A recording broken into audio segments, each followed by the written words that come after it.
Hello বন্ধুরা, আসসালামু আলাইকুম। পাপড়ি মাশরুম অ্যান্ড অ্যাগ্রো ফার্মের পক্ষ থেকে সবাইকে নববর্ষের শুভেচ্ছা। আশা করি সবাই ভালো আছেন।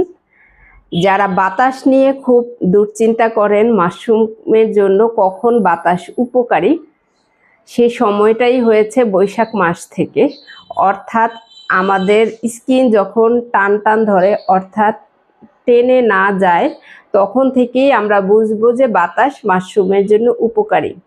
যত গরম পড়বে তত বাতাস মাশরুমের জন্য উপকারী হবে।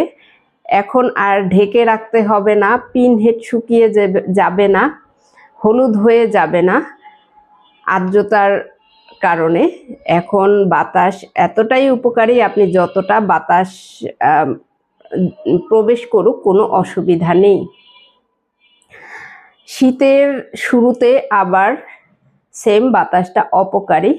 যারা জানতেন না তারা ভিডিওটা দেখে নেবেন, এবং যারা ঢেকে রেখেছেন, খুব কষ্ট করেছেন, অনেকেই আছেন যে পলি দিয়ে ঢেকে রাখতে হয় শীতের সময়টা, এবং শীত পার হওয়ার পরেও খুব ধৈর্যহারা হয়ে গিয়েছেন। বিশেষ করে আমার কিছু উদ্যোক্তা আছেন যারা মোটামুটি পলি দিয়ে ঢেকে রাখতে বেশ কষ্টসাধ্য হয়েছে।